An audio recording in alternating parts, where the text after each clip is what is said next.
ఈరోజు సంఘాల్లో జరుగుతున్నటువంటి భయంకరమైనటువంటి సాతాను విద్య ఏమిటో తెలుసా? మనం చేస్తుంది ఏమిటో తెలుసా?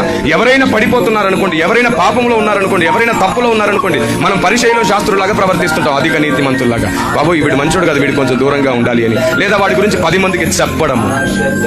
ఎంత తప్పు చూడండి. క్రైస్తవ్యం అంటే పడిపోయేవాడిని నెట్టడం కాదు, పడిపోయిన వాడిని తిరిగి నిలువబెట్టడమే క్రైస్తవ్యం. దేవునికి స్తోత్రం కలుగును గాక. ఆరిపోతున్న వాడిని తిరిగి వెలిగించడమే క్రైస్తవ్యం. అవును, మంచోడితోనే స్నేహం చేస్తే మరి నా యేసు చేసింది తప్పైపోతుందిగా. మనం మంచోళ్ళతోనే స్నేహం చేయడానికి రాలేదు, చెడ్డవాడిని కూడా మంచోడిగా చేయడానికి మనం అందరం భక్తి చేస్తున్నాం. దేవునికి స్తుతి కలుగును గాక. ఉండొచ్చు, సంఘంలో పడిపోతున్న వారిని మీరు చూడొచ్చు, తప్పులు చేస్తున్న వారిని మీరు చూడొచ్చు, వారిని చూసి అసహించుకోకండి, వారి మీద జాలి పడండి. రెండో విషయం, ఆ విషయాలు మీరు కంటితో చూసినా చెవితో విన్నా సరే దయచేసి ఎవరితో పంచుకోకండి, ఎవరి గురించి కూడా.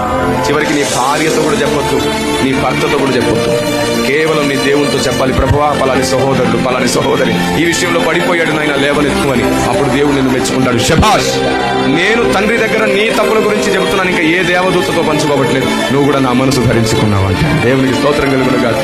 మనం ఎవరిని గురించి ఎవరికి చెప్పొద్దు, ఎవరి గురించి ఏ విషయం తెలిసినా సరే నీ తండ్రితో మాత్రమే నువ్వు పంచుకోవద్దు. మనకి ఇలాంటి మంచి లక్షణాలు ఎందుకు అలవాటు అవ్వట్లేదంటే అధిక నీతి అలవాటు అవుతుంది, అధిక పరిశుద్ధత అలవాటు అవుతుంది. ఒకడు తప్పు చేస్తే వాడిని తృణీకరించేస్తున్నాం మనం మంచి వాళ్ళని.